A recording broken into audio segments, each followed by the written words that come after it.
all the success with Alexis on Fire, what got you to go to acoustic? Well, I always played acoustic shows before Alexis on Fire started, just because I didn't really have anyone to play with. So, Okay.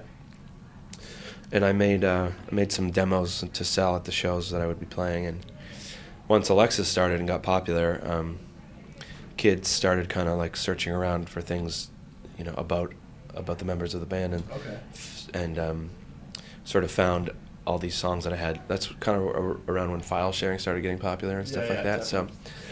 So that's that kind of created this thing like where kids would ask our merch people or like our merch guys or whatever on tour and be like, "Is Dallas going to put out a solo record?" And then he would be like, "No," and I was like, "No," because it was like no plan to. And then we had some time in between records, and I thought, okay, well, if there's all these people listening to these crappy versions of songs I recorded in my basement, why don't I go and actually make like a record, of like the songs that I like still kind of, and make like a good record and put it out for those people. And that's kind of all it started out as, was just I thought kids that liked Alexis would dig it, or some of them would or whatever. Yeah. And it's kind of how it started, and then it's sort of grown into this whole separate entity of its own. And yeah.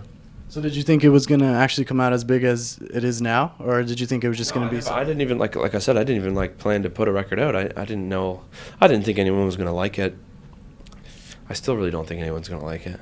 I don't know. I just never thought that anything would ever happen with those songs, So now, like this record, Bring Me Your Love, is kind of like, I think it's the record that if I had decided to actually make a solo record, that's the record I would have made as opposed to the first one, because the first one was just like a couple of days in the studio to record all the songs in like 1 or 2 takes, and that was it, and just here's some songs of me playing a guitar and singing, Yeah, exactly. Exactly. So, for a solo project, I mean, most artists would name it as their name. What got you to name it City&Colour? I just didn't feel comfortable calling it Dallas Green. I mean, City&Colour is pretty much my name, right? Like Dallas is a city and green is a color. That's why I named it that. But I just didn't. I just didn't feel comfortable. I couldn't picture people buying a record that's a Dallas Green or buying a T-shirt that's a Dallas Green on it. It just made me feel kind of uneasy. So I chose to.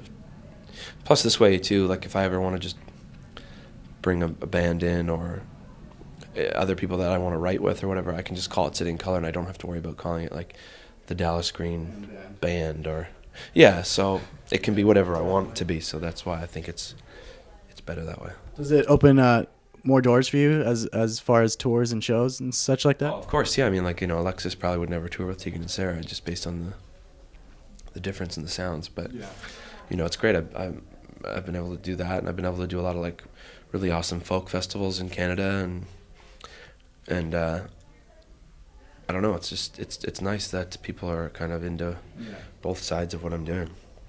So how do you find time to take care of both music and bands? Well, for the longest time, I tried to do both sort of exactly at the same time, and I would just kind of do City&Colour whenever we had a week here and there. But now it's kind of like I think with this record, I actually told the guys that I just wanted to do a little bit of touring on it because.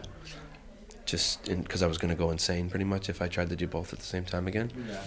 So they were cool with it, and now after this tour, we're going to finish up writing the new Alexis record, which we almost have done anyways. So, yeah.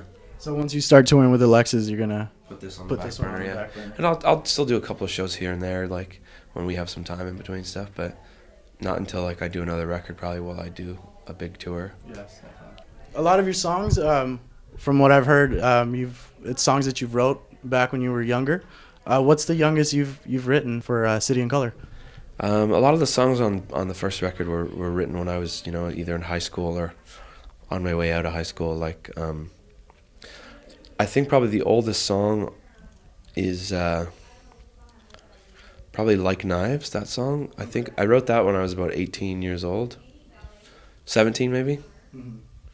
Yeah, and then a bunch of the other ones on the first record were written around that same time period, and then some of them were written like the first couple of years of Alexis, and then the new record is all new songs. So, how do you like the difference from when you're writing for Alexis or when you're writing for City&Colour? Well, it's cool because, you know, sometimes when you write a song, you just want to. It's nice that I can just write a song and that's it, and I don't have to ask anyone's opinion on it. I can just say this is my song. But it's cool too to be able to like sit in a room with 5 or 4 other guys and like just create this like big huge rock song and I don't know. It's really nice to be able to like explore both sides of that. You know, especially like when you're stuck on something, and you can just sort of ask someone else's opinion. That's true. Yeah. That's true. The way the crowd reacts to both, how's that been for you? Well, there's definitely kids who like both, and there's definitely people who like one or the other. Yeah. So it's neat. Like I get a lot of crossover stuff, especially in Canada now. Like there's lots of like older people coming, like moms and dads are coming with their kids as opposed to just dropping their kids off at the Alexa show. They're coming and staying for the City&Colour show. You know. It's more suitable for everyone. Well, I mean, you know, screaming and heavy music isn't for everybody, but I mean, singer-songwriter stuff has been around for a really long time, and some people just, you know, it's a little bit more accessible, I think, you know, so definitely a different fan base for both. Someone come and save my life. Maybe I'll sleep.